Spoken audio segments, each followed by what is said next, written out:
Hello everyone. तर आज आपण पाहणार आहोत झटपट चवदार सोयाबीन पुलाव. त्यासाठी मी साहित्य घेतलेलं आहे: 1 वाटी मटार, 1 शिमला मिरची, 1 बटाटा कट करून, अद्रक लसूण कोथिंबीरची पेस्ट, 2 हिरवी मिरची, 1 कट केलेला कांदा, 1 टोमॅटो, कट केलेली थोडीशी कोथिंबीर, बॉईल केलेले सोयाबीन, 1 वाटी फुलगोबी, 2 चम्मच दही, शाही पुलाव मसाला, गरम मसाला, मीठ, लाल तिखट, हळद आणि थोडीशी कस्तुरी मेथी, आवश्यकतेनुसार तेल आणि स्वच्छ धुवून घेतलेले बासमती तांदूळ.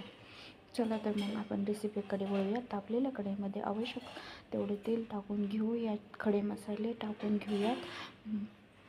सर्वप्रथम मी शहाजिरे टाकले. त्यानंतर थोडेसे खडे मसाले, दालचिनी, विलायची, तेजपत्ता आणि लवंग, मिरे टाकले. त्यानंतर कांदा टाकला. कांदा व्यवस्थित असा गोल्डन ब्राऊन होऊस्तर तळायचा. त्याच्यात 2 हिरवी मिरची, 1 शिमला मिरची टाकली. ती पण तेलात व्यवस्थित तळून घ्यायची. त्यानंतर 1 बटाटा टाकलं, ते पण व्यवस्थित तळून घेऊन टमाटर टाकून हे सर्व म्हणजे जेवढे व्हेजिटेबल आहेत ते तेलात व्यवस्थित तळून घेऊयात.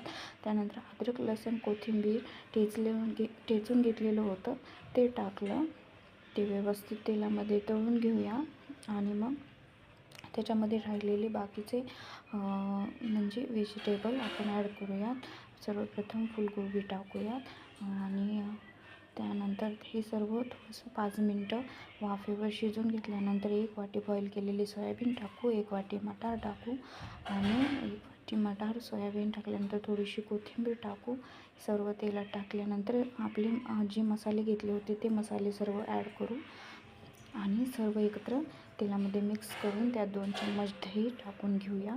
दही पण व्यवस्थित मिक्स केल्यानंतर स्वच्छ धुवून घेतलेले बासमती 2 वाटी तांदूळ टाकूयात आणि हे सर्व एकत्र मिश्रण केल्यानंतर 2 ग्लास गरम पाणी टाकून घेऊया आणि सर्व एकत्र करून याला 15 मिनटासाठी मीडियम फ्लेमवर शिजू देऊयात.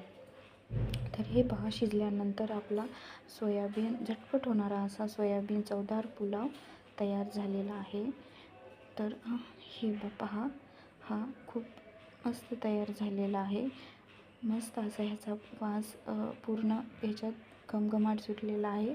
तर तुम्ही एकदा नक्की ट्राय करून बघा असा झटपट होणारा सोयाबीन पुलाव आणि चॅनलला सबस्क्राईब